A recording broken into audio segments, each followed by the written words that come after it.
Hey Larry, I'm going to chat about this stuff. I don't know if you can see it or not, but I will drop this in an email as well. And I thought we'd just stick with our example of the hotel here. So maybe you bump into somebody at the bar who has a hotel over in Breckenridge or Aspen or something, and maybe they mention they're not getting as many rooms sold as they would like to. And that basically translates into a goal, right? It says, hey, give me some counts, give me some more people in the door. And then what happens here is that they will basically say, hey, here's who we contacted, and here's who responded. So basically, if they've done any kind of campaign, if they've called, if they've sent out a direct mail piece, all we have to know is who they mailed or who they called, and who responded and who didn't.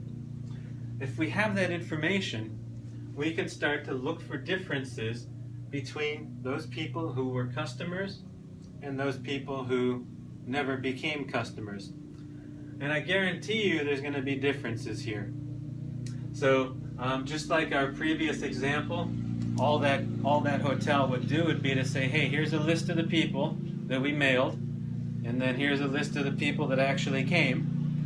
And then, we have, maybe 10% of the people in that list came. So we look at the 10% who came, and we look at the other 90%, and we see how they're different.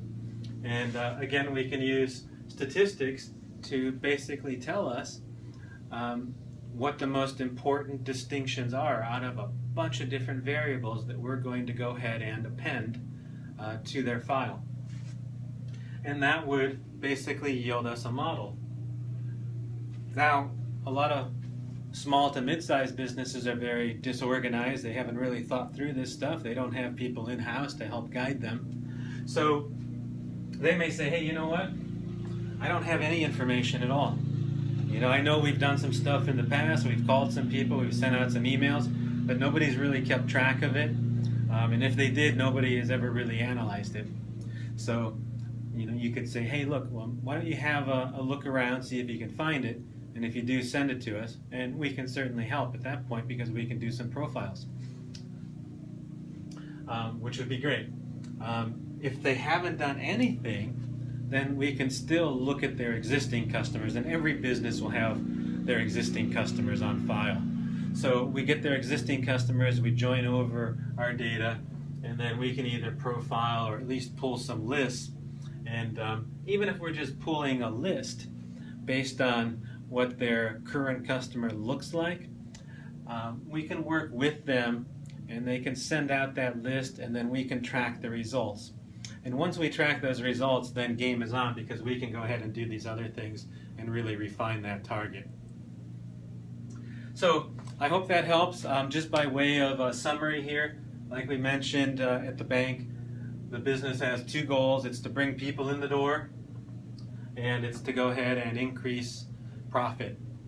The first one here, basically people, is accomplished through acquisition or getting customers. It's also accomplished through retention or keeping customers. And we can also win back former customers or old customers. We do this through, at a very simple level, buying lists to go ahead and either call or to send out a piece of direct mail, or even email if we wanted to. The second thing we do is we take the existing customers of a business, we merge it with our data, and then we tell them what their existing customers look like. We can make comparisons to the geography or the trade area as well.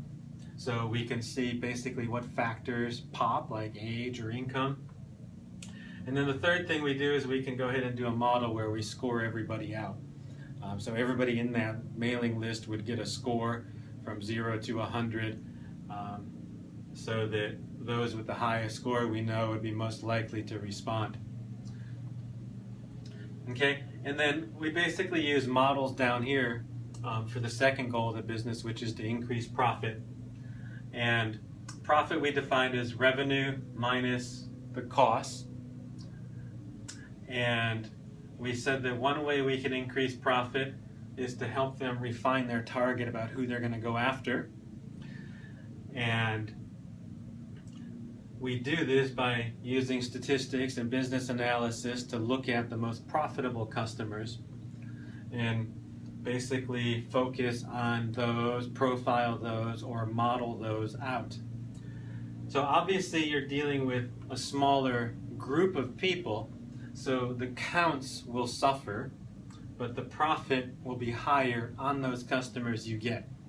So whether we do this or this really depends upon the client that we have and what they're on the hook for. Most clients are on the hook for counts, customers. Some are on the hook for profit. Okay. So again, this one focuses on the most profitable customers and we model those out. The other thing we do, the second thing we do, is help them decide who they want to keep. And we had said that some customers are very, very costly. You figure an average phone call is around $25, and you have somebody that's calling in 3 times a month, that's costing a company $75 a month. Is it worth it? Is that customer spending that much money each month? So a company can maybe break even or maybe even lose money. So it may not be worth, it certainly isn't worth incentivizing them, and it might be worth just getting them out the door, right? Not trying too hard to retain them. And then the third thing that we do to increase profit is we do statistical models to tell them who they should incentivize and who they shouldn't. So some people are going to buy anyway, no matter what. Other people may need that extra little push. And it's still worth it to give them a little bit of push. You're giving away a little bit of your profit, but we're going to tell them how much money these people are going to spend anyway. So we're going to make sure that that business is not losing money or giving away too much incentive to get them in the door in the first place. Okay, I know that's a bunch of stuff. It's probably about 30 minutes worth of video. And the worst part was you had to stare at me the whole time.